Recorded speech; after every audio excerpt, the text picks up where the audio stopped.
Innal hamdalillah nahmaduhu wa nasta'inuhu wa nastaghfiruh wa nastahdihi wa na'udzu billahi min syururi anfusina wa min sayyiati a'malina. Man yahdihillahu fala mudilla lahu wa man yudlil fala hadiya lahu. Asyhadu an la ilaha illallah wahdahu la syarika lahu wa anna Muhammadan abduhu wa rasuluh la nabiyya ba'd. Qala Allah ta'ala fil Qur'anil Karim fi suratil Ankabut, a'udzu billahi minasyaitonir rajim. Walladzina jahadu fina lanahdiyannahum subulana wa innallaha lama'al muhsinin. Amma ba'd.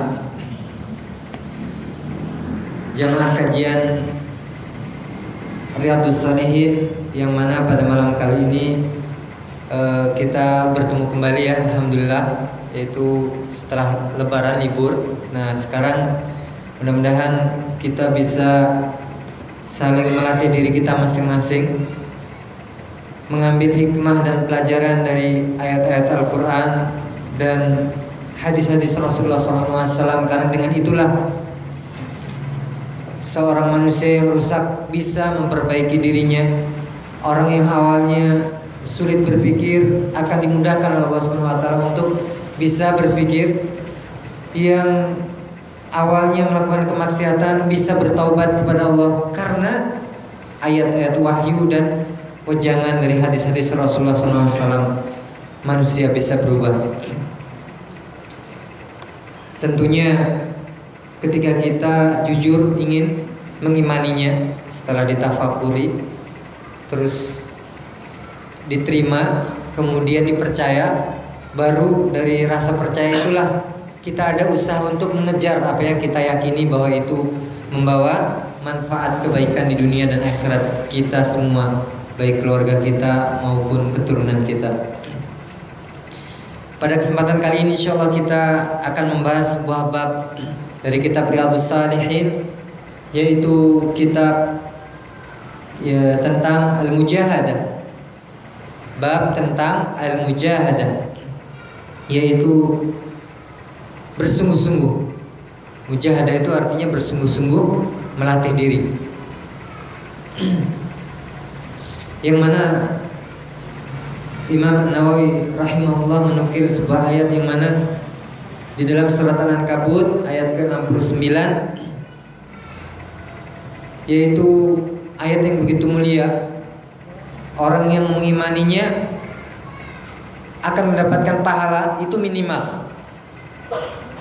Kemudian yang mengamalkannya bukan hanya pahala, tetapi banyak sekali keuntungan yang akan didapatkan baik di dunia maupun di akhirat, yaitu kesuksesan. Kesuksesan. Apakah itu yang sangat penting yang disampaikan oleh Allah SWT dalam ayat ini, yaitu walladzina jahadu fina, yaitu orang-orang yang bersungguh-sungguh, serius. Jadi mencurahkan kekuatan, tenaga, pikiran dan semuanya dalam urusan fina, fisabilillah, dalam menempuh mengamalkan ajaran Allah SWT dan perintah Allah dan Rasulnya. Maka Allah SWT memberikan jawabannya, lanahdiyannahum subulana. Sungguh ada lam di situ adalah penekanan.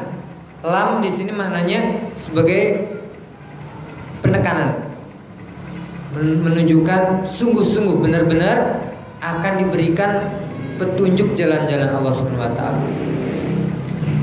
Walaupun ini hukum asalnya, yaitu dalam urusan agama, dalam urusan menjalankan perintah Allah dan Rasulnya, menjauhi larangan Allah dan Rasulnya. Barang siapa yang sungguh-sungguh dalam satu urusan saja, akan diberikan petunjuk jalan-jalan yang lain, jalan hidayah yang lain, pahala-pahala yang lain, amalan-amalan soleh yang lain, akan diberikan kemudahan oleh Allah SWT untuk bisa mengamalkan amalan-amalan yang lain. Tetapi realitanya tidak hanya dalam urusan agama ternyata. dalam urusan dunia pun kalau kita bersungguh-sungguh diberikan kesuksesan oleh Allah Subhanahu wa taala. Wa innallaha lama'al muhsinin. Dan orang-orang yang bersungguh-sungguh biasanya akan mendapatkan apa yang dia kejar. Mayoritasnya seperti itu, walaupun tidak menjamin. Itu semua atas izin Allah Subhanahu wa taala.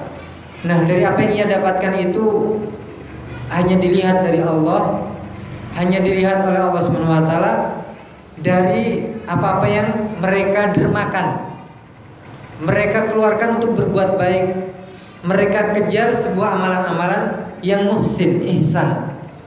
Yaitu ihsan, dia ketika beramal ibadah seolah-olah memang sedang diawasi oleh Allah Subhanahu wa taala. Lillahi taala. Itu ihsan, muhsinin. Jadi orang-orang yang udah pada tingkatan muhsinin, ketika dia bersedekah, ketika dia melakukan ibadah, zikir, puasa, sholat, dan lain semuanya dalam hal ibadah, dia pertama niatnya karena Allah Subhanahu wa taala, yang kedua dia mencontoh apa yang dicontohkan Rasulullah SAW, artinya mengikuti, meneladani.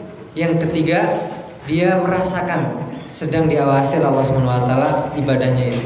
Sehingga dia takut kalau seandainya sedang beribadah dia mengharapkan jabatan, mengharapkan harta suap, mengharapkan pujian, mengharapkan kedudukan, ingin naik jadi kepala desa, ingin naik jadi jabatan-jabatan tertentu. Karena dia merasa diawasi oleh Allah Subhanahu wa taala sehingga merasa takut untuk memalingkan niat li ghairillah, untuk selain Allah Subhanahu wa taala. Sehingga karena rasa diawasi itulah dia bisa menjaga niatnya semakin ikhlas. Semakin ikhlas. Itu orang yang muhsin. Tentunya sangat berat. Selanjutnya dalam ayat yang lain dalam surat Al-Hijr ayat ke-99, yaitu Allah Subhanahu wa taala berfirman, a'udzu billahi minasyaitonir rajim, wa'bud rabbaka hatta ya'tiyakal yaqin. Yaitu Allah Subhanahu wa taala memerintahkan, dan perintah Allah dan Rasulnya itu hukum asalnya adalah wajib, bukan sunnah, bukan anjuran yang tidak ini ya, tapi ini wajib. Semua perintah Allah dan Rasulnya itu adalah sebuah kewajiban. Kewajiban berarti kalau ditinggalkan berdosa, kalau diamalkan dapat pahala. Itu pengertian secara usul fikih, secara ini ya ahli fuqaha. Jadi kalau kewajiban itu ditinggalkan berdosa, diamalkan dapat pahala melakukan kewajiban dari Allah Subhanahu wa taala. Beribadahlah. Ini Allah mewajibkan kepada seluruh manusia untuk beribadah. Ayat ini para ulama mengatakan perintah untuk beribadah itu kepada seluruh makhluk, yang kafir, yang musyrik, yang udah masuk Islam, harus diperintahkan untuk beribadah.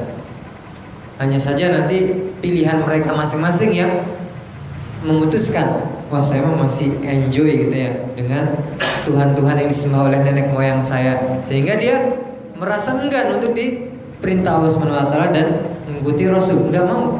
Wah, nanti saya akan jadi apa kalau saya harus meninggalkan sembahan-sembahan orang tua kita, warisan nenek moyang kita, sehingga dia masih enggak mendengar perintah Allah yang mewajibkan dirinya untuk beribadah kepada Allah Subhanahu wa taala, tidak mau didengarkan. Wa'bud rabbaka hatta ya'tiyakal yaqin. Jadi ibadahlah, tauhidkanlah Allah Subhanahu wa taala, Rob, yaitu Rob kalian yang menciptakan, yang mengatur kalian, dan yang memiliki, yang merajai seluruh alam semesta dan apa yang ada di dalamnya. Sampai kapan? Hatta itu sampai. Itu sampai ya'tiyakal yaqin, sampai datang kematian. Kalau orang-orang yang tidak mengikuti para sahabat dalam menafsirkan ayat ini, Imam Mujahid ini ya dari kalangan tabi'in, terus Ibnu Mas'ud dan sebagainya, ahli-ahli tafsir ya, Ibnu Mas'ud radhiyallahu anhu, terus Mujahid muridnya Ibnu Abbas, kalau dari kalangan sahabat ini ya Ibnu Abbas radhiyallahu anhu, itu ahli-ahli tafsir. Kalau tidak mengikuti Rasulullah dan para sahabatnya dan tabi'in dan para ulama, banyak yang menafsirkan al-yakin di sini adalah sampai datangnya wangsit Ada yang seperti itu. Jadi kalau sudah ibadah zikir sampai berhari-hari, tamat berapa ini zikirnya sudah full, nanti ketika malam hari ada yang datang baju putih, sorban putih dan sebagainya, dan mengkabarkan bahwa Allah telah mensucikan dirinya, telah membebaskan dirinya dari beban ibadah kepada Allah Subhanahu wa taala, maka saat ini sudah boleh malu masyutum katanya. Jadi kebanyakan seperti itu. Silahkan berbuat semau. Sehingga dari kalangan orang-orang yang menafsirkan dengan tafsir seperti ini, tafsir batin seperti itu, dia akan berhenti beribadah kepada Allah. Dia akan meninggalkan sholat, meninggalkan perintah-perintah Allah yang lainnya, puasa, sehingga dia bebas seolah tidak terikat dengan aturan Allah SWT. Apakah ini dicontohkan oleh Sayyidul Mursalin, yaitu penghulunya, orang yang paling afdal di dunia, orang yang paling bertakwa, dan penghulunya para Rasul dan Nabi, yaitu Nabi Muhammad SAW. Ternyata enggak. Nabi Muhammad memerintahkan ketika dalam keadaan genting sekalipun, yaitu peperangan, harus sholat ternyata. Ketika dalam kondisi sakit pun enggak kuat untuk berdiri, masih disuruh untuk sholat dengan duduk. Enggak kuat duduk sambil berbaring. Ini saking gentingnya perintah sholat. Rasul nggak pernah ngajarin, nggak pernah mencontohkan, nggak pernah meneladankan untuk meninggalkan sholat atau perintah-perintah Allah Subhanahu Wa Taala. Terus dapat dari mana? Mereka kok bisa membebaskan dirinya dari perintah Allah Subhanahu Wa Taala? Padahal dalam surat Ad-Dariyat ayat 56, wa ma khalaqtul jinna wal insa illa liya'budun. Para ahli mufassir, ahli tafsir menafsirkan liya'budun, tidaklah aku ciptakan jin dan manusia kecuali hanya, ada pembatasan, illa itu pembatasan, hanya liya'budun, hanya beribadah kepadaku saja, mentauhidkan aku saja. Itu seperti itu. Jadi fungsinya dalam beribadah, bukan berhenti beribadah setelah datangnya ilham atau datangnya khodam atau datangnya utusan di malam hari ketika dia sedang puasa 7 hari atau ketika mengamalkan sebuah amalan tertentu. Ini tidak pernah. Kalau pernah, silahkan sebutkan ayatnya, ayat berapa, asbabun nuzulnya gimana. Terus kalau memang ada hadis Rasul yang mana gitu ya, itu tidak akan pernah ketemu karena memang tidak ada. Jadi yang benar adalah ahli tafsir menafsirkan hatta ya'tiyakal yakin, sampai datang kepadamu al yakin, artinya kematian. Jadi dia dalam keadaan husnul khotimah. Husnul khotimah. Dia di akhir hayatnya ketika meninggal dunia dalam keadaan baik, yaitu dalam mentaati Allah Subhanahu wa taala. Bukan dalam keadaan merasa tidak diperintah Allah Subhanahu wa taala. Merasa membangkang tidak dalam ketaatan kepada Allah Subhanahu wa taala. Sudah merasa tidak diperintah lagi sama Allah Subhanahu wa taala. Para nabi dan rasul saja dan para wali itu masih beribadah. Dengan cara bagaimana? Cara yang dicontohkan Rasul SAW. Nah ini aneh gitu kalau ada yang menafsirkan al-yakin itu adalah dengan yang lain, yaitu kematian atau yang lainnya. Kemudian di dalam surat Al-Muzammil ayat ke-8 Allah Subhanahu wa taala berfirman, "Wa dzkurisma rabbika wa tabattal ilaihi tabtila." Jadi Allah Subhanahu wa taala memerintahkan lagi. Sama hukumnya wajib, yaitu zikir-zikir yang wajib dan sebagainya. Teruslah mengingat Allah Subhanahu wa taala, nama-nama Allah Subhanahu wa taala, Rabb kalian, sampai benar-benar lillahi taala, sampai teguh hati kita. Itu seperti itu. Wadhkurisma rabbika wa tabattal ilaihi tabtila. Jadi benar-benar memutuskan dari mengingat selain Allah Subhanahu wa taala. Jadi ketika hal-hal yang memang tabiat, ingat yang selain Allah yang memang wajar. Ingat istri, ingat anak, ingat kerjaan gitu ya. Wah, ingat maksiat, wah pernah maksiat. Itu sebuah ingatan, sesuatu yang kita ingat. Tetapi ketika membuat kita kembali kepada Allah Subhanahu wa taala, ini adalah tabattal ilaihi tabtila. Berarti dia ketika ingat Allah, ingat sesuatu, benar-benar membuat dia jadi sadar ini karena Allah Subhanahu wa taala. Oh, ini mengharuskan saya harus kembali kepada Allah Subhanahu wa taala. Berarti ini benar-benar hatinya sudah terpaut dan kokoh sehingga teguh untuk selalu mengingat Allah Subhanahu wa taala. Itu watabattal ilahi tabtila. Kemudian dalam surat Al-Zilzalah ya, Allah Subhanahu wa taala berfirman, "Faman ya'mal mithqala dzarratin khairan yarah." Barang siapa yang mengamalkan sebuah amalan mithqala dzarrah, sebesar dzarrah, yaitu biji yang kecil sekali atau sebesar atom sekalipun, sebuah kebaikan, maka dia akan mendapatkan, akan melihat balasannya, akan dilihat nanti balasannya. Apa hubungannya ayat-ayat ini dengan bab mujahadah? Nanti akan dijelaskan secara singkat. Jadi siapapun kita yang beramal dengan sebesar apapun, sekecil apapun, sebuah kebaikan pasti akan melihat balasannya. Sehingga Allah SWT dengan ayat ini mengharapkan kita, diharapkan apa? Jadi bersungguh-sungguh, nggak merasa kecewa, walaupun hanya bisa melakukan amalan yang kecil karena kita orang miskin dan sebagainya ya. Sehingga baru bisa beramal yang sedikit karena kita orang yang sudah lemah.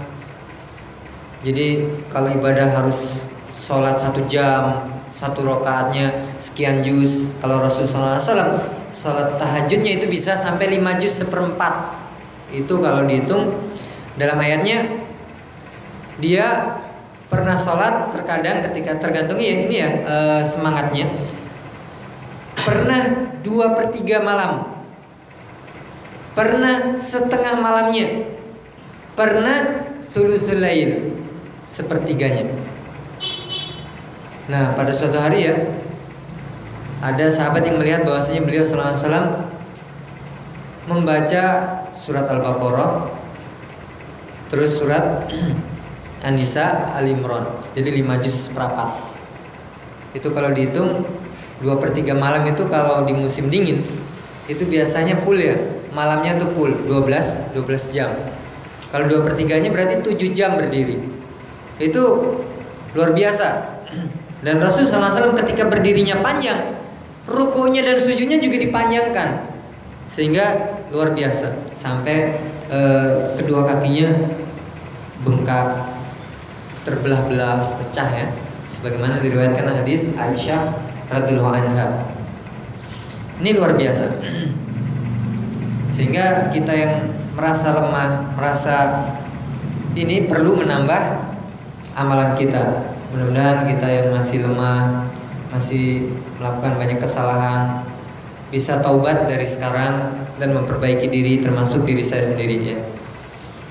Kemudian dalam surat Al-Muzammil, Allah Subhanahu wa taala ya berfirman dalam ayat ke-20, "Wa ma tuqaddimu li anfusikum min khairin tajiduhu 'indallah wa khairan wa a'zama ajra." Jadi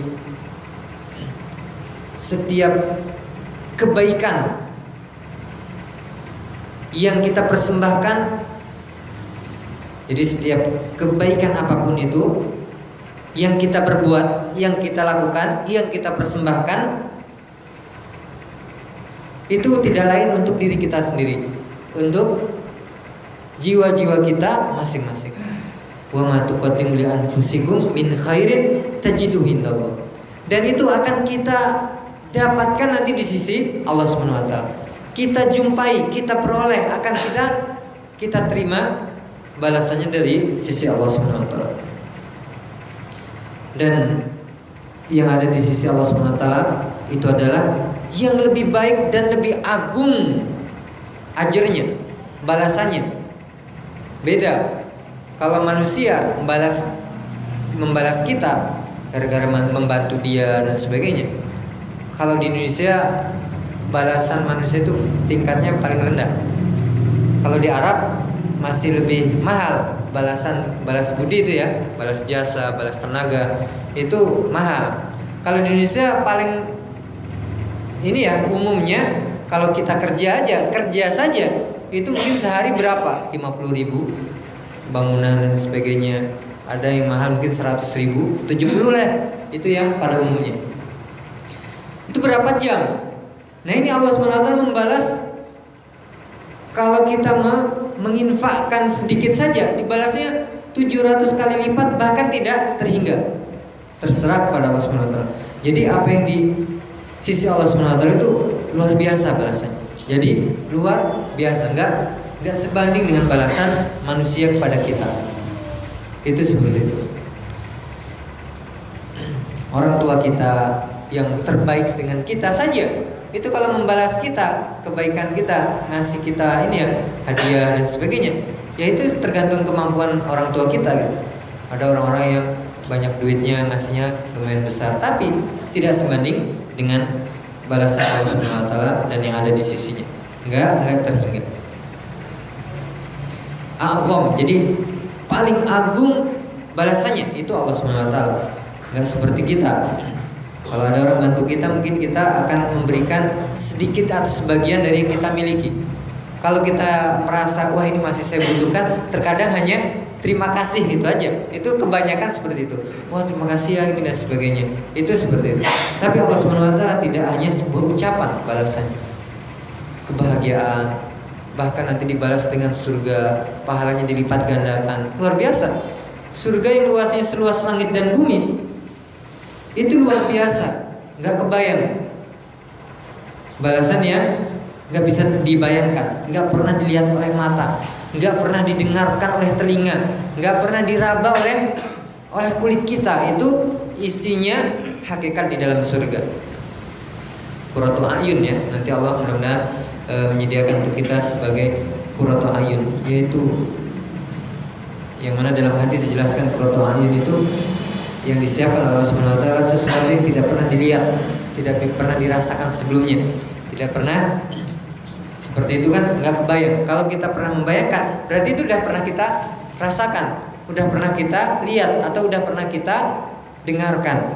Ini nggak kebayang gimana? Ya sudah bingung, kita akan menggambarkan keindahannya dan kenikmatannya. Kemudian dalam surat Al-Baqarah ayat 215 Allah Subhanahu wa taala berfirman, "Wa ma taf'alu min khairin fa innallaha bihi alim."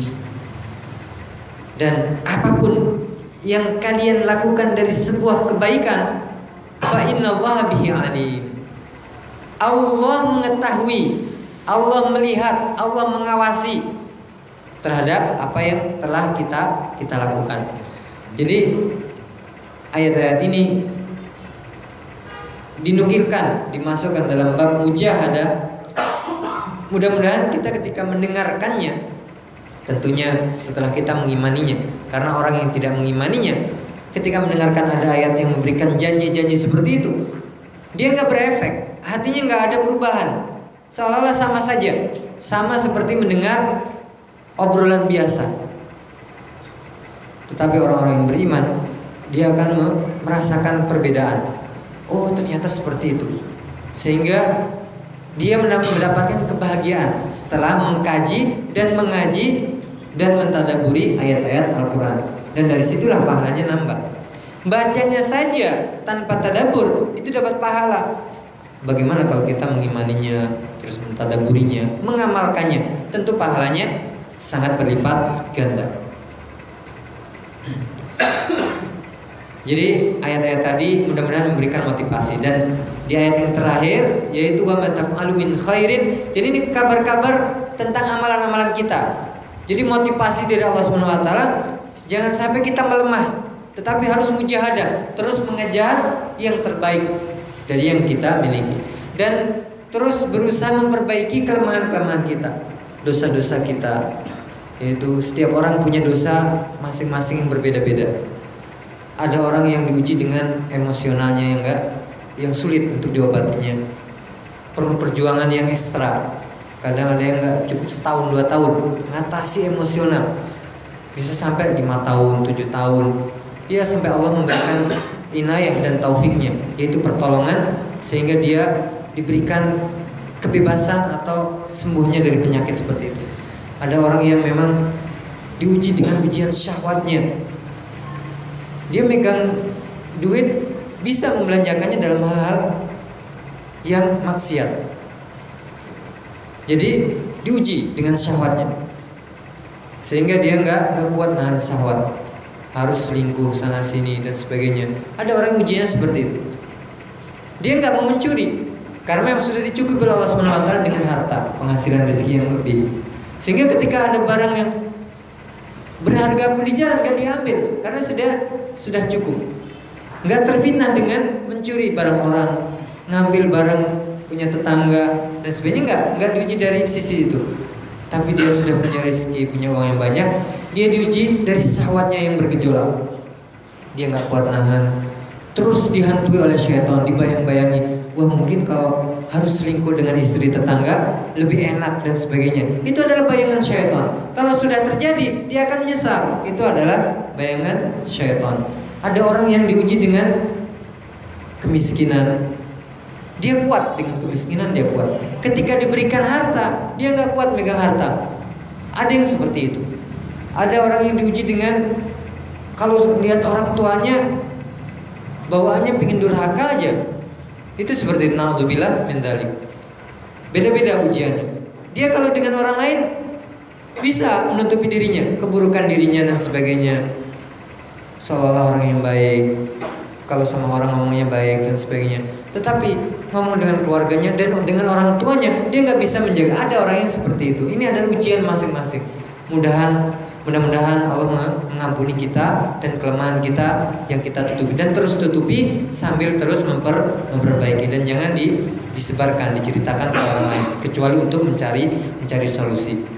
Terus tutupi karena Allah sedang menutupinya, sehingga jangan mengumbar aib-aib kekurangan kita. Kalau bisa bertobat dari itu, dan mudah-mudahan kita semua termasuk saya bisa bertobat dari semua ini. Kemudian Imam An-Nawawi rahimahullah menukil sebuah hadis yang diriwayatkan oleh Imam Abu Hurairah radhiyallahu anhu. Beliau berkata, qala Rasulullah sallallahu alaihi wasallam. Jadi Rasul sallallahu alaihi wasallam bersabda, "Innallaha ta'ala qala", sesungguhnya Allah Subhanahu wa taala berfirman, "Man ada li waliyan faqad adantuhu bil harb. وَمَا تَقَرَّبَ إِلَيَّ عَبْدِي بِشَيْءٍ أَحَبَّ إِلَيَّ مِمَّا افْتَرَضْتُ عَلَيْهِ وَمَا يَزَالُ عَبْدِي يَتَقَرَّبُ إِلَيَّ بِالنَّوَافِلِ حَتَّى أُحِبَّهُ فَإِذَا أَحْبَبْتُهُ كُنْتُ سَمْعَهُ الَّذِي يَسْمَعُ بِهِ وَبَصَرَهُ الَّذِي يُبْصِرُ بِهِ وَيَدَهُ الَّذِي يَبْطِشُ بِهَا وَرِجْلَهُ الَّتِي يَمْشِي بِهَا وَإِنْ سَأَلَنِي أَعْطَيْتُهُ وَلَئِنِ اسْتَعَاذَنِي لَأُعِيذَنَّهُ رواه البخاري. Jadi hadis ini diriwayatkan oleh Imam Al-Bukhari. Bahwasanya Abu Hurairah radhiyallahu anhu berkata, Rasulullah SAW bersabda, ini hadis qudsi, yaitu dari Allah Subhanahu wa taala, sehingga Allah Subhanahu wa taala berfirman, barang siapa yang memusuhi, adawah ini arti asal katanya, masdarnya, kata bendanya adawah, yaitu permusuhan, atau mubaadah, menjauhi, tidak mencintai, tidak menyukai, itu makna dari memusuhi. Orang kalau sedang memusuhi tetangga, nggak mendekat, menjauhi, ini makna dari permusuhan. Membenci atau mencaci, mencela, itu makna dari memusuhi di sini. Jadi siapa saja yang memusuhi, menjauhi, tidak mencintai, tidak loyal, tidak membela, tidak membantu, tidak mendukung wali Allah Subhanahu wa taala, maka sungguh telah kuumumkan untuk memeranginya, yaitu orang yang memusuhi wali Allah Subhanahu wa taala. Nanti para ulama ketika mensyarah hadis ini, apa itu wali? Dalam surat Yunus ayat 60 lebih ya, sampai 63 kalau tidak salah, Allah Subhanahu wa taala menjelaskan bahwasanya inna auliya Allah, sesungguhnya wali-wali Allah itu adalah siapa mereka? Yang beriman kemudian bertakwa. Silahkan dibaca nanti surat Yunus ya. Kalau tidak salah bisa dilihat sekarang. Biar ini ya, khawatirnya saya salah. ayat 60 lebih sampai 63 kalau tidak salah. Jadi ciri-ciri wali. Jadi nggak ditentukan, oh wali itu si A, si B, dan tidak ada yang mengetahui wali kecuali wali. Tidak seperti itu. Tetapi Allah sendiri yang ngabarkan ciri-cirinya. Wali Allah itu ternyata yang beriman dan bertakwa kepada Allah Subhanahu wa taala. Dan kewalian setiap seorang yang telah beriman dan bertakwa itu berderajat. Orang-orang yang baru bisa beriman dan bertakwa seperti kita, insya Allah dukungan Allah, kewaliannya juga berbeda, derajatnya bertingkat-tingkat. Semakin dia beriman dan bertakwa kepada Allah Subhanahu wa taala, pertolongan Allah kepadanya semakin dekat. Terijabahnya, terkabulnya doa di sisi Allah Subhanahu wa taala juga semakin mustajab, semakin bertakwa. Itu seperti itu. Jadi berderajat. Sebagaimana keimanan itu punya derajat. Ada yang paling minimal dia beriman dengan rukun iman saja. Itu minimal, tingkatan iman yang paling standar. Kalau sudah ada rukun iman salah satunya tidak diimani, pembatal keimanan. Islam juga berderajat. Jadi Islam mengamalkan rukun Islam. Itu seperti itu. Jadi barang siapa yang memusuhi wali Allah Subhanahu wa taala, kalau mengikuti ciri-ciri yang dijelaskan oleh Allah dalam surat tadi, berarti semua orang yang muslim dia memiliki wilayah kewalian. Cuman berbeda tingkatannya. Tingkatannya berbeda. Itu seperti itu. Karena dia punya keimanan dan punya ketakwaan, artinya mentaati Allah dan menjauhi larangannya. Semakin dia melakukan banyak kemaksiatan, maka akan melemahkan keimanannya dan pertolongan Allah kepadanya semakin mengecil, semakin jauh dari dikabulkannya doa dan lain sebagainya, sebagai hak-hak kewalian. Diumumkan oleh Allah Subhanahu wa taala, yaitu pengumuman ditantang perang oleh Allah Subhanahu wa taala. Barang siapa yang memusuhi atau membenci wali Allah Subhanahu wa taala. Dan dengan apa seorang hambaku mendekatkan diri kepada Allah, kepadaku, kata Allah Subhanahu wa taala, dan dengan apapun seorang hambaku mendekatkan diri kepadaku yang dicintai oleh Allah Subhanahu wa taala, yaitu dari kewajiban-kewajiban kepadanya. Jadi ternyata kewajiban-kewajiban yang diperintahkan oleh Allah Subhanahu wa taala itu lebih dicintai oleh Allah Subhanahu wa taala. Ini para ulama, ini yang pensarah hadis ini menjelaskan seperti itu. Jadi dengan apapun hambaku mendekatkan diri kepadaku dari kewajiban-kewajiban yang saya bebankan kepadanya, yang lebih saya cintai, yang membuat dia Allah mencintainya. Jadi seperti itu. Wa ma yazalu 'abdi yataqarrabu ilayya bin nawafil hatta uhibbahu. Dan selama hambaku terus mendekatkan diri kepadaku dengan yang sunnah-sunnah sampai aku mencintainya, kata Allah Subhanahu wa taala, sebagaimana firman-Nya dalam hadis ini, maka ketika aku telah mencintainya, aku akan meluruskan pendengarannya. Allah akan menjadi pendengarannya. Dan para ini yang mufassirin dari hadis ini, sam'ahu, menjadi pendengarannya ini berarti bukan pendengaran Allah menyatu, hulul, menyatu dengan pendengaran makhluk, tidak. Tetapi para ahli mufassirin, silahkan dirujuk kepada ulama salafus saleh dari kalangan sahabat, tabi'in sampai imam 4 madhab. Di sini menjelaskan bahwasanya Allah akan mempermudah pendengarannya untuk mentaati Allah Subhanahu wa taala. Dia tidak mendengarkan kecuali yang diridhoi Allah Subhanahu wa taala. Itu seperti itu. Jadi maknanya bukan menyatu ya, pendengaran Allah menyatu dengan makhluk, tidak. Wa basarahu alladhi yubsiru bihi, dan penglihatannya, jadi Allah menjadikan penglihatannya akan digunakan untuk melihat hal-hal yang diridhoi oleh Allah Subhanahu wa taala, dan tangannya yang digunakan untuk memukul dengannya. Jadi yabtish di sini tangan yang digunakan untuk memukul bukan hanya memukul, tapi para ulama menjelaskan untuk melakukan apa saja, melakukan amalan apa saja. Jadi seperti itu. Dalam hal yang diridhoi Allah Subhanahu wa taala. Dan kakinya yang digunakan untuk berjalan dengannya. Jadi tidak melangkah kecuali kepada keridhaan Allah Subhanahu wa taala. Tidak melangkah kepada tempat-tempat hiburan malam yang dimurkai Allah Subhanahu wa taala.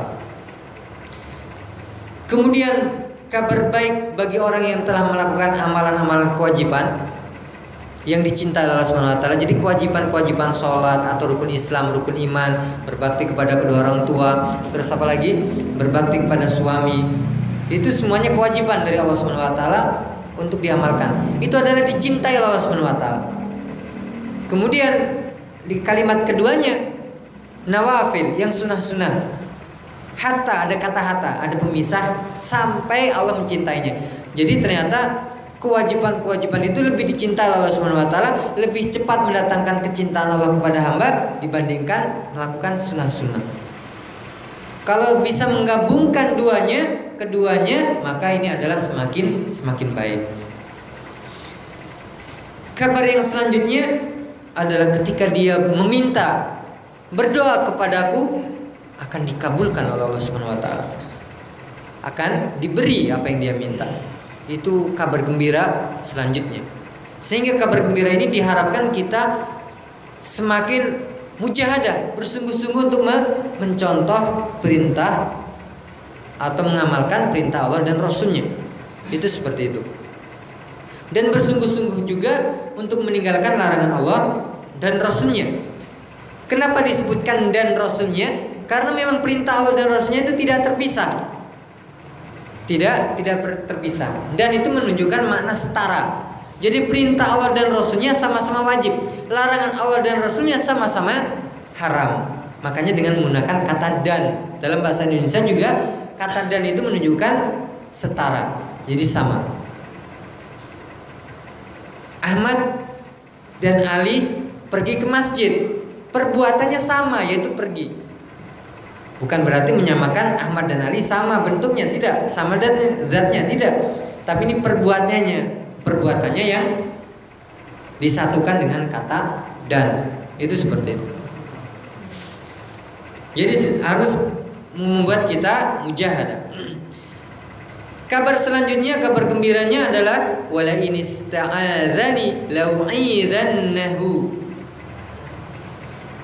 Ketika hamba yang telah dicintai Allah Subhanahu wa taala, yang telah melakukan amalan-amalan kewajiban, kemudian dia mengamalkan yang sunah-sunah juga, ketika dia meminta pertolongan, perlindungan dari Allah Subhanahu wa taala, akan dilindungi.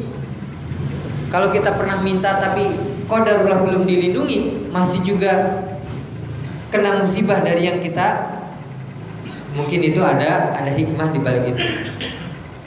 Ada kesalahan yang kita lakukan yang mudah-mudahan itu membuat kita berpikir ulang, memurajaah, mentadaburi, mengambil hikmah dan sebagainya.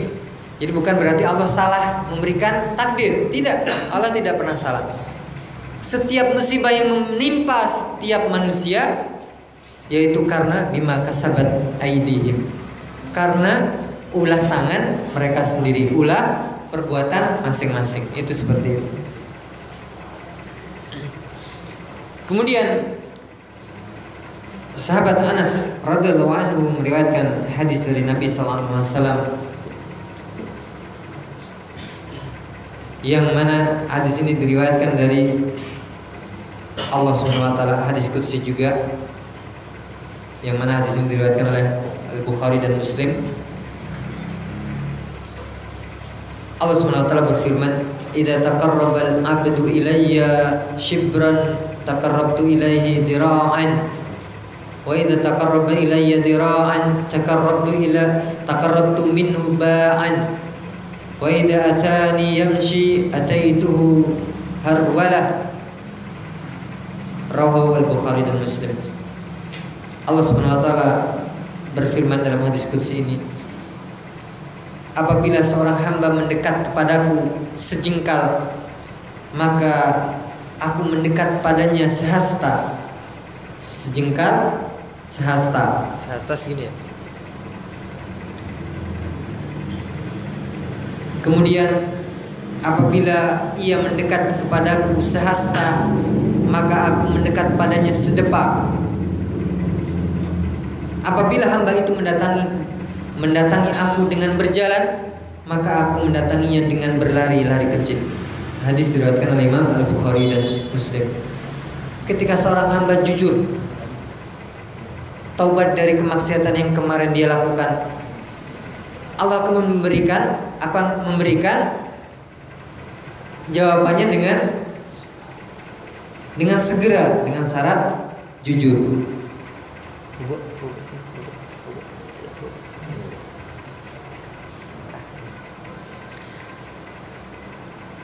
Ketika orang mulai belajar tertatih-tatih membaca Al-Quran, kalau dia sabar, semakin lama dia akan dipermudah oleh Allah Subhanahu wa taala.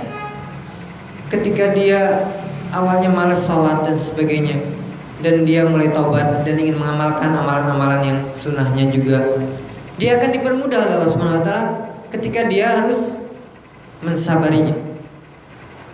Ketika dia mendekat kepada Allah Subhanahu wa taala dengan melakukan sedekah awalnya sedikit, lama-lama dia akan dibuat oleh Allah Subhanahu wa taala mencintai sedekah dengan yang lebih banyak. Jadi seperti itu.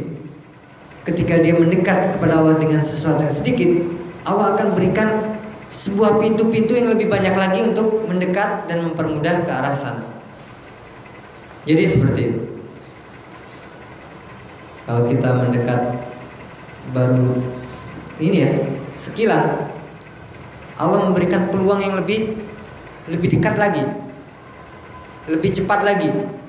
Kalau kita sambil berjalan mendekati Allah Subhanahu wa taala, Allah tuh menyambutnya justru semakin memberikan banyak peluang-peluang yang mana sebenarnya itu membuat dia semangat untuk berlari lagi. Itu seperti itu. Kemudian di dalam hadis yang lain dari Ibnu Abbas radhiyallahu anhu berkata bahwasanya Rasulullah SAW bersabda, "Ni'matan maghbubun fihima katsirun minan nas, as-sihhatu wal faragh." Hadis diriwayatkan oleh Imam Al-Bukhari. Jadi Rasul menjelaskan bahwasanya ada dua kenikmatan. Ada dua kenikmatan yang mana kebanyakan manusia tertipu dari dua hal ini, disia-siakan. Jadi dua kenikmatan ini disia-siakan oleh kebanyakan manusia. Ada dua kenikmatan, yaitu kesehatan dan peluang, kesehatan dan kesempatan, atau waktu senggang, waktu luang.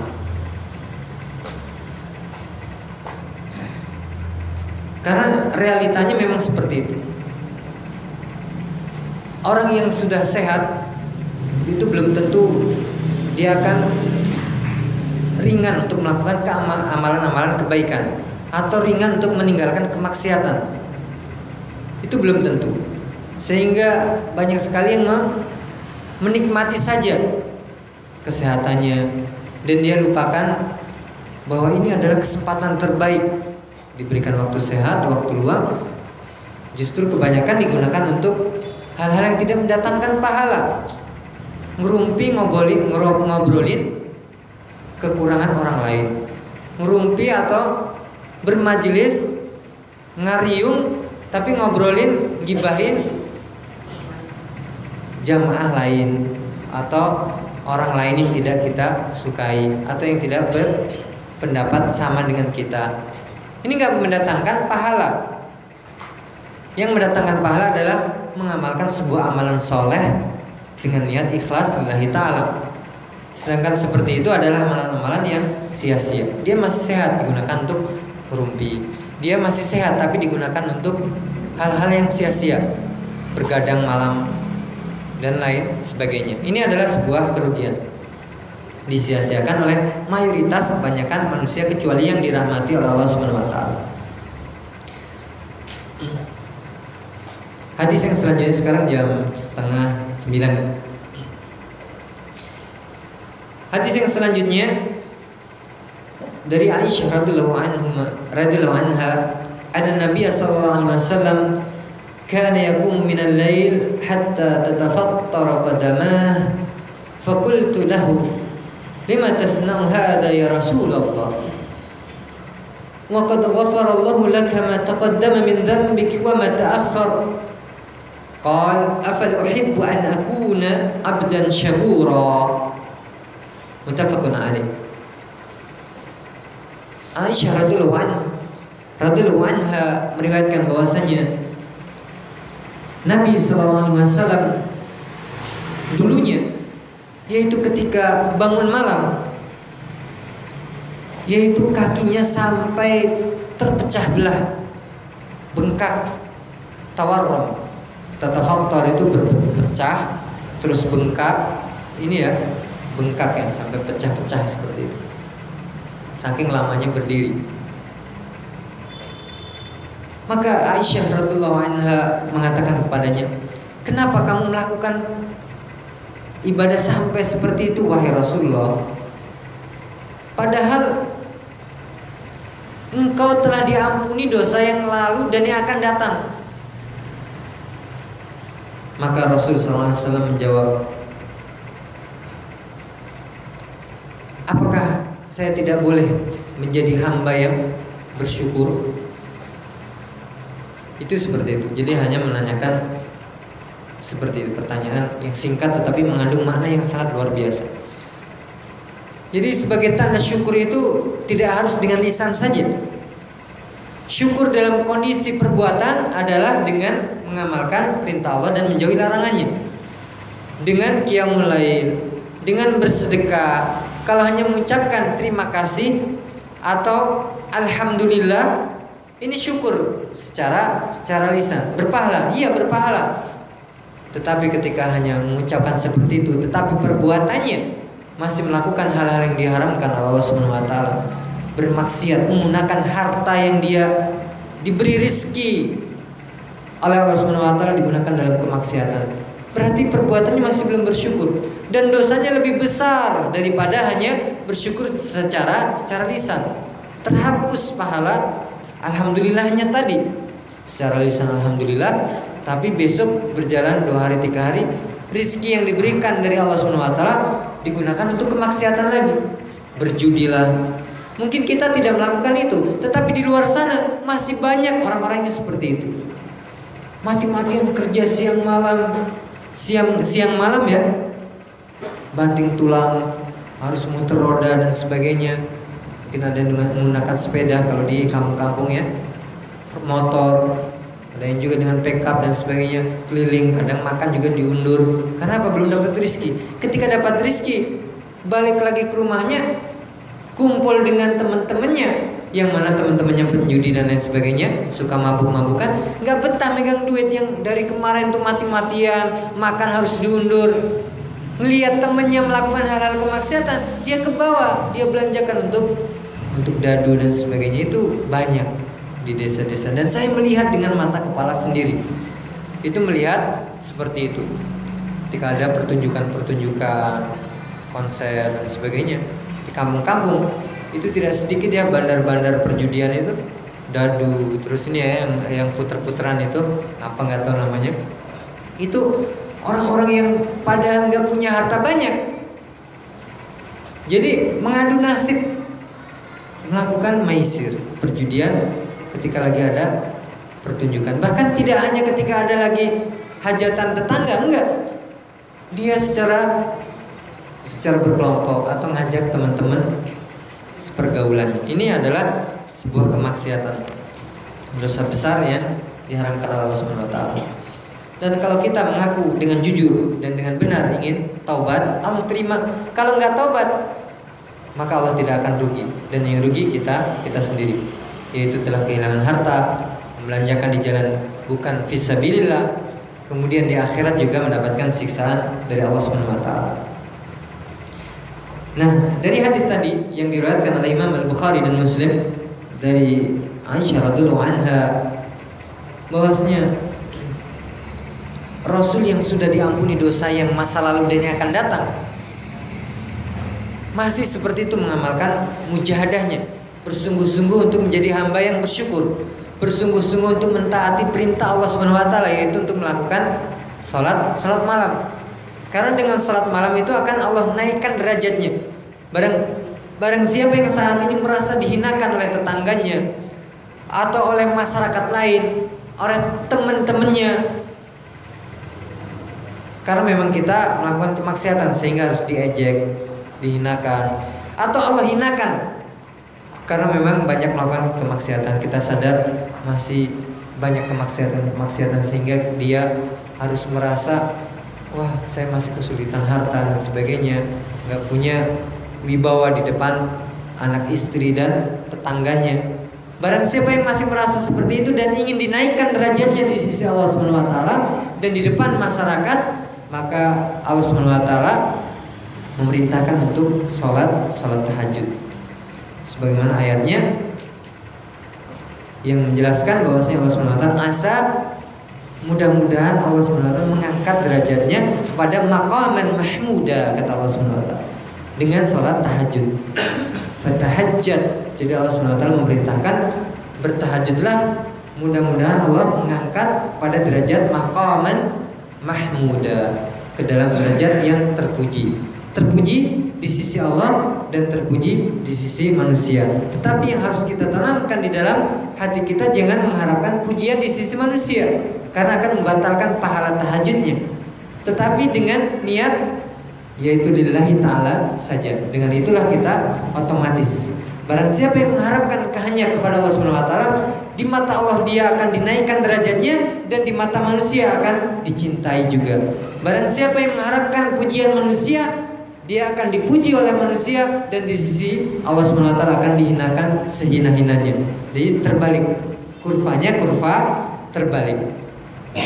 Barang siapa yang dia beribadah, melakukan kurban, bersedekah dan menyembelih binatang kurban nanti ya, bulan kurban, yang diniatkan untuk selain Allah Subhanahu wa taala, untuk penunggu sungai, untuk penunggu gunung Semeru atau khodam, maka dia tidak akan pernah sampai kepada Allah Subhanahu wa taala. Barang siapa yang setengah-setengah, kata Allah Subhanahu wa taala, lillahi ta'ala, tetapi ada lillah li ghairillah, ada untuk niat-niat lain, tercampur niatnya, maka yang tercampur itu akan sampai kepada berhalanya, tidak akan pernah sampai kepada Allah Subhanahu wa taala. Yang lillahi ta'ala sajalah yang akan sampai kepada Allah Subhanahu wa taala. Jadi seperti itu. Nah, dari hadis ini para ulama hadis, ahli hadis mengambil kesimpulan bahwasanya hadis ini adalah yang sahih, yang menggambarkan bahwasanya hanya Rasul saja yang telah diampuni dosa yang lalu dan dosa yang akan datang. Ini khosois, khusus, nggak ada untuk manusia lain. Sehingga kalau ada riwayat hadis yang mengabarkan barang siapa yang mengamalkan amalan ini maka dia akan diampuni dosanya yang akan datang, pasti dapat dipastikan hadisnya dhaif dan tidak benar. Ini adalah kesepakatan ulama ahli hadis menyimpulkan dari hadis ini jadi kaidah, karena hadis ini mengabarkan bahwasanya diampuninya dosa yang lalu dan yang akan datang itu khusus untuk Rasul sallallahu alaihi wasallam. Maka ketika ada hadis-hadis fadhail amal, ada hadis-hadis fadhail amal yang mengabarkan barang siapa yang puasa begini dia diampuni dosa yang lalu dan yang akan datang, pasti dia hadisnya dhaif. Itu seperti itu. Masih 1, 2, 3, 4, 5, 6, 7, 8. Masih lumayan banyak ya hadisnya. Mungkin 5 menit lagi saya bacakan hadis yang selanjutnya. Dari Aisyah radhiyallahu anha qalat kana Rasulullah sallallahu alaihi wasallam idza dakhala al-'ashr al-ahya al-lail wa iqadha ahlahu wajada wa shadda al-mi'zar, muttafaqun alaih. Aisyah radhiyallahu anha berkata, meriwayatkan sebuah hadis bahwasanya Rasul sallallahu alaihi wasallam dulu ketika telah masuk 10 hari terakhir bulan Ramadan, ahyal lail, dia tidak tidur, jadi menghidupkan seluruh malamnya. Jadi enggak sepertiga, setengah, atau 2/3-nya, enggak. Rasul ketika 10 malam terakhir enggak tidur sama sekali. Ini hadis dari Aisyah radhiyallahu anha. Kemudian membangunkan keluarganya. Kemudian mujahadah, wajadda wasyadda mi'zar. Di sini wasyadda mi'zar, mengencangkan tali sarungnya. Ini sebuah ungkapan dia tidak mendatangi keluarga atau istrinya, tidak menggauli istrinya pada malam 10 terakhir. Tapi ada penafsiran lain bahwasanya dia adalah bersungguh-sungguh. Jadi bukan maknanya tidak mendatangi istrinya. Ada riwayat yang lain, tafsir yang lain bahwasanya dia makna mengencangkan sarung itu dia mempersiapkan diri sungguh-sungguh, jadi untuk beribadah saja kepada Allah Subhanahu wa taala. Tetapi ada ulama menggabungkan, tidak mendatangi istrinya dan juga mempersiapkan, memberikan ibadah terbaiknya, dan mujahadah di 10 hari terakhir itu digabungkan maknanya semuanya dan semuanya benar. Itu seperti itu. Hadis selanjutnya dari Abu Hurairah radhiyallahu anhu berkata bahwasanya Rasulullah SAW bersabda, al-mu'minul qawi khairun wa habbu ila Allah minal mu'minid dha'if wa fi kullin khair. Ihris ala ma yanfa'uk wasta'in billah wa la ta'jas. Wa in asabaka syai'un fala taqul law anni fa'altu kana kadza wa kadza. Walakin qul qadarullah wa ma syaa fa'al. Fa in law taftahu amal syaitan. Rawahu Muslim. Abu Hurairah radhiyallahu anhu berkata bahwasanya Rasulullah SAW bersabda,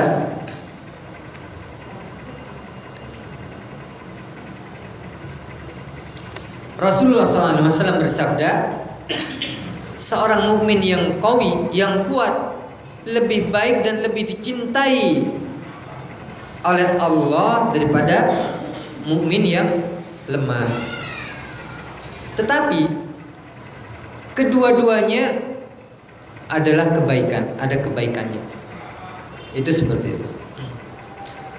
Kemudian Rasulullah SAW memerintahkan, mewajibkan, ihris, kejarlah, bersemangatlah, raihlah terhadap apa-apa yang memberikan manfaat kepadamu.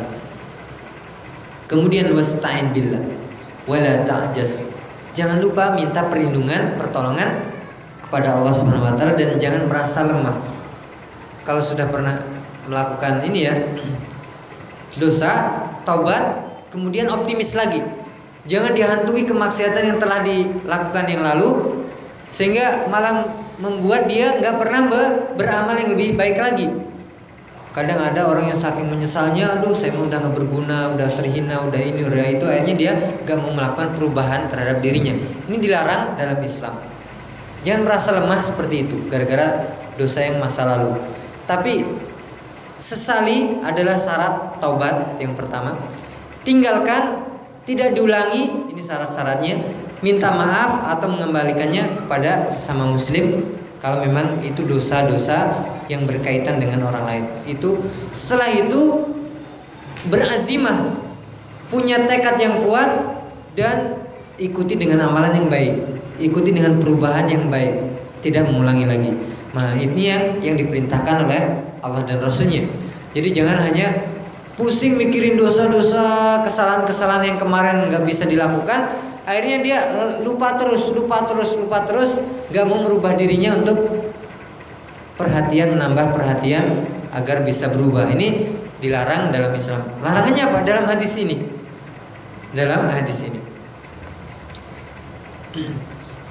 Jadi jangan lupa meminta perlindungan atau pertolongan dari Allah Subhanahu wa taala, dan jangan merasa lemah.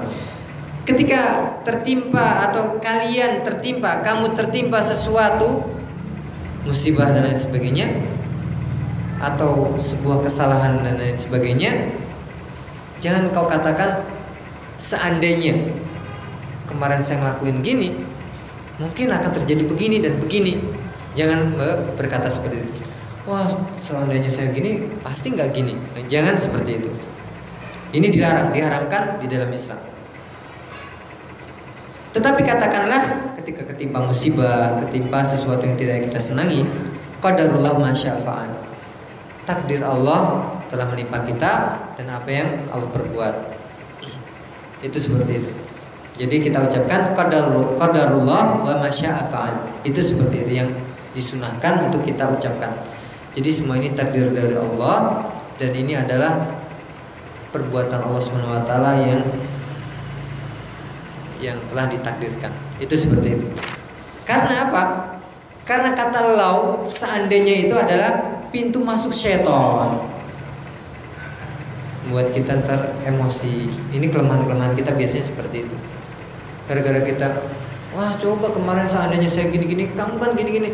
Gara-gara ada seperti itu, emosi kita bisa naik. Terkadang setan masuk, ini memperparah suasana. Ribut keluarga semakin nambah dan sebagainya. Karena ini kadang kelemahan kita masing-masing. Gara-gara mengucapkan seperti itu, seolah-olah benar. Karena secara akal memang benar. Wah coba tadi saya nggak lewat sini, pasti saya nggak kesandung. Seolah-olah benar kan? Kalau lewat sana nggak ada sandungan, seolah-olah seperti itu. Tapi tidak seperti itu takdir Allah SWT. Nggak ada tunggul dan nggak ada duri di jalan yang ini, bisa saja dia kepleset. Kalau memang itu takdir Allah SWT. Tapi gara-gara lau tadi, syaitan masuk dia, bisa masuk pada darah. Memang setan itu merambatnya di darah, pembuluh darah kita, sehingga gara-gara alasan-alasan pakai seandainya tadi, coba seandainya tadi gini saya nggak gini, seolah-olah dia benar, sehingga dia akan nyalain orang lain. Itu pintu masuk syaitan. Kalau sudah nyalain orang lain, itu emosional akan dipompa sama syaitan. Darah kita akan digenjot sama syaitan, sehingga jantungnya berdebar-debar dan sebagainya. Emosional gak terkontrol, itu seperti itu. Makanya ini kadang kelemahan kita. Yang mudah-mudahan kita bisa ketika ada kesalahan dan lain sebagainya, kita ucapkan qadarullah masyafa'an.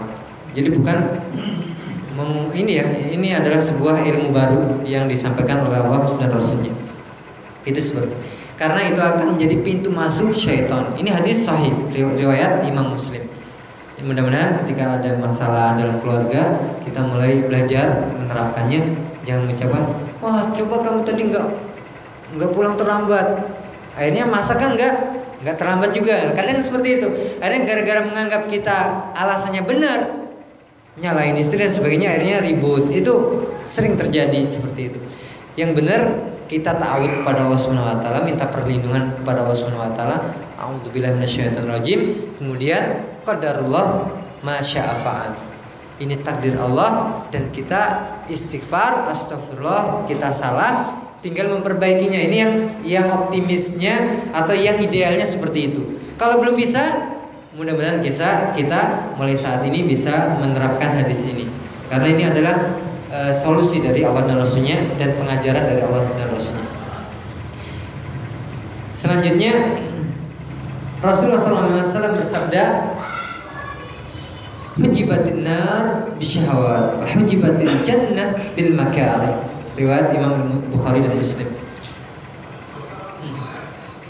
Jadi neraka itu dihiasi, ditutupin, dikelilingi dengan apa? Syahwat, keinginan syahwat, dengan keperluan kita bersih, dengan wanita, dengan apalagi dunia, dengan berbangga-bangga dengan banyaknya anak dan penghasilan, bangga-bangga dengan tanah, harta dan lain sebagainya. Dihiasi dengan seperti itu, rasa kekaguman kita sendiri. Ini pintu-pintu masuk neraka itu seperti itu. Dan senang kita, tabiat manusia seperti itu. Itu seperti itu. Sedangkan surga Allah SWT itu dihiasi dengan rasa nggak suka, hal-hal yang rahasia. Ikhlas itu rahasia, nggak diketahui, hanya Allah saja yang mengetahui. Itu ikhlas yang benar. Yang paling sempurna itu ikhlas yang hanya diketahui Allah SWT. Bukan berarti ketika beramal diketahui orang lain tidak ikhlas, tidak. Tetapi berbeda ketika beramal hanya diketahui Allah SWT dengan beramal ketahuan orang lain. Sama-sama ikhlas tapi nilainya beda sekali pahalanya. Itu seperti itu. Dan tabiat manusia nggak seneng. Pada hakikatnya dia ketika nggak diketahui orang itu ada rasa kurangnya bangga, kebanggaannya itu berkurang. Tapi ketika diketahui orang terus dipuji, itu ada sedikit mengembang. Wah, rasa disanjung itu otomatis, itu tabiat manusia. Itu seperti itu. Makanya nggak disukai oleh tabiat manusia, sehingga pintu masuk surga itu sesuatu yang seperti itu, sulit dan tidak disukai. Ya, wallahu a'lam bishawab. Selanjutnya bisa untuk tanya jawab ya, mungkin 1-2 pertanyaan, silakan. Ya, mungkin ada yang belum jelas, silakan ditanyakan. Mudah-mudahan saya bisa membantu untuk mencarikan jawabannya. Ya, silakan. Ya, silakan. Waalaikumsalam warahmatullahi wabarakatuh.